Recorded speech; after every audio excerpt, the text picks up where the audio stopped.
Welcome to your Federal Retirement with PSRE, where federal employees come to get the advice and information they need to make the most out of their federal retirement benefits.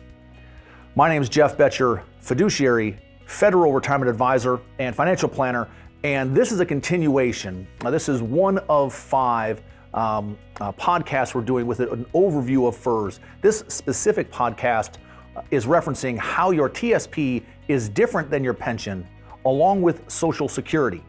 If this is the first of the podcast of this 5 in this series, please check out the other 4. We also have hundreds of other short little clips along with longer videos that really give an overview of how federal employees can maximize their retirement benefits. Let us begin. How your thrift savings plan is different than your pension. They're massively different. Your pension, very simply put, is the federal government guaranteeing you cash flow. The good, the bad, the ugly, they're going to guarantee you cash flow based on not the market, not interest rates, not taxation, but rather the length of time you worked for them and your high 3. That's your pension calculation. Your thrift savings plan, however, is very, very, very different. The TSP is analogous to a private market 401k plan.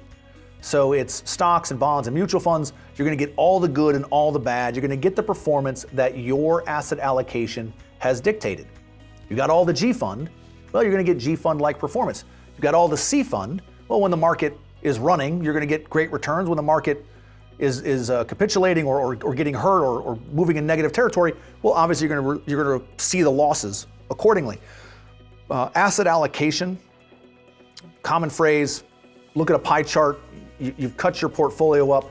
You've cut your TSP balance up into different percentages. A little bit in G fund, a little bit in I fund, a little bit in C fund, for instance.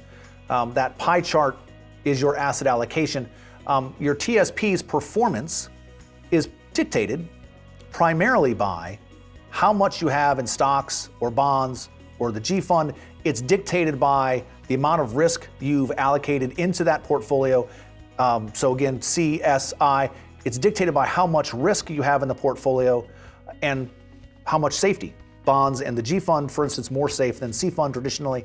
And so that risk is going to dictate, or is going to be dictated by that asset allocation, your long-term performance. This is while you are working, and definitively after you retire.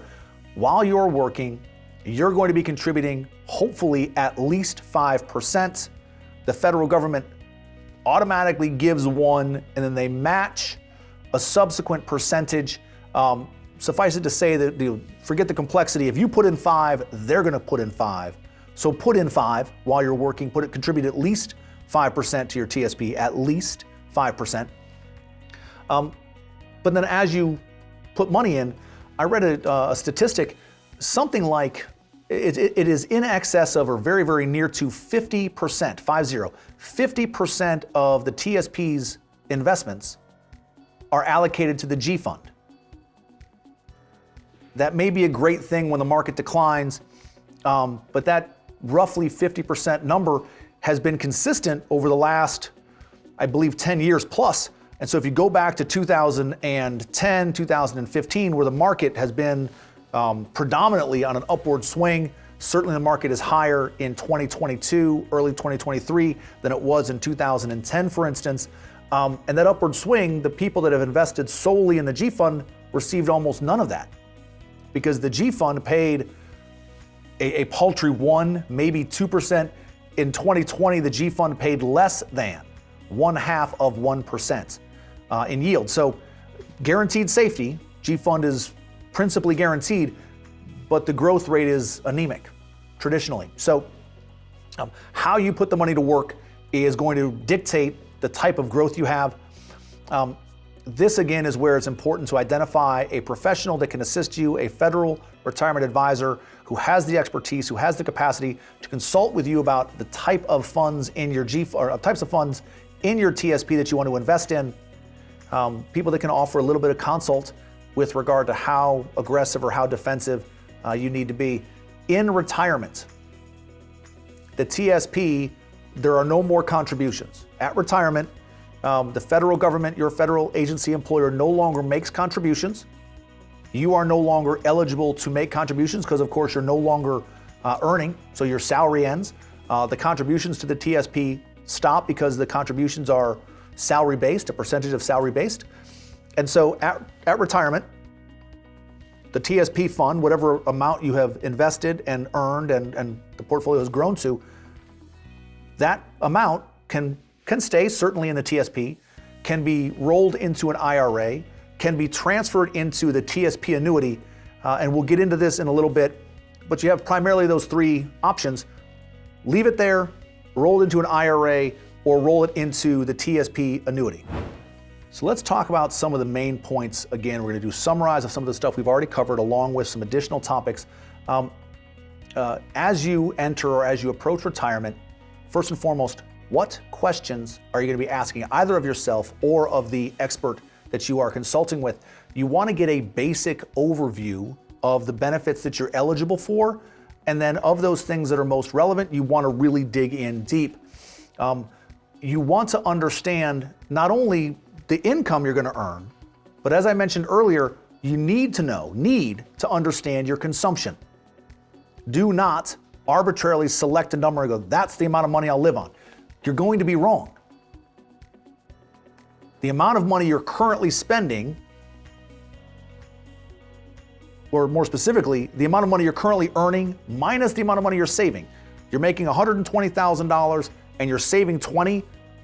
That means you're living on 100,000. 20,000 goes into the TSP, 120 minus savings, $100,000. If you're not saving in a CD or in a brokerage account or in your TSP, that $100,000 is consumed. That's your lifestyle. It's not more complex than that. People can get out a spreadsheet and talk about all the different nuance. Well, my utilities, I can save this amount if I cut out my cable bill or whatever. It's not realistic. The amount of money in pre-retirement minus savings, that's consumption. That's how much your lifestyle costs. That's how much you should be targeting. That's the most realistic estimate. And so you want to understand from a GAAP, G-A-P, a GAAP standpoint, how much guaranteed income, FERS pension, SERS pension, of course, your pension, your Social Security, those are guaranteed sources of income. When to start Social Security, it's a very, very, very, very big topic. We're not going to cover all that today, but when you start Social Security, it has a massive impact on the amount you're going to earn. So you've got your pension, you've got Social Security, and then you've got the distributions from your TSP. Combined, can all of those get you to that consumption amount? So again, how much do we take out of our TSP? What type of cash flow do we need? How do we take cash flow? How you take cash flow is going to determine massively how safe that future income looks like. It's also important to understand the deductions that are going to come out of your retirement income. Deductions to pay attention to pay special attention to, survivor benefits, your FEHB, taxes, and your life insurance that you might retain, your FEGLI that you might retain in retirement. All of those are going to impact your paycheck, your survivor benefits on your pension. You ask for full survivor benefits, your pension is going to be reduced. Oftentimes people look at their FERS or SERS pension and they look at the maximum number they could be eligible for, and they forget to take into consideration, well, I'm married and I want my spouse to have some level of income if I get, if I'm riding a bike across the street and I meet a bus. What happens if? Well, that might happen a year, it might happen when you're 95, it might never happen, of course, hopefully, but you don't know when you're not able to control that timing. Many people choose to have either a life insurance fund that risk or to choose a spousal benefit that will create income in your when you're no longer with us and in your early demise, your spouse will receive some level of income. All of those are going to reduce your pension income. Take into consideration, as we move on, Social Security. I mentioned a minute ago, when you start Social Security is massively important. Social Security increases at a guaranteed programmatic rate between the age of first earning all the way up until you reach the full retirement age. And so the full retirement age is predicated on your date of birth, but that number increases, and then after you reach that age, it increases still, but now at a higher percentage of 8%. So up until you are age 70 years old, from your full retirement age all the way up to age 70, Social Security continues to compound at a rate of 8%. So when you trigger Social Security, you're going to dictate, you're going to lock in all of your future income, and all the future income increases, cost of living adjustment, all those future income increases are predicated on that initial number. $1 at 4% or $1.20 at 4%. If you do that math over a 20-year window, the $1.20 at 4% is going to be exponentially larger than starting at $1 at 4%. The cost of living is 4. The difference between the $1 and the $1.20 is predicated on when you choose to trigger that first Social Security check. So postponing it a little bit, if you have cash flow from other sources that you can absorb or take on, taking out of your taking out of your TSP, taking out of a brokerage account, taking out of your savings account. If you can postpone Social Security, sometimes it's the right answer. So again, thank you for your time today. If you've liked what you've heard, please head over to psreducators.com and remember to like on any and all of your favorite podcast services. If you're watching this on YouTube, make sure to smash that subscribe button and ring the notification bell so you never miss a new episode. We highly appreciate your help in growing our channels. Thank you again for joining in. I, again, your host, Jeff Betcher, wish you the opportunity to be confident in your federal retirement.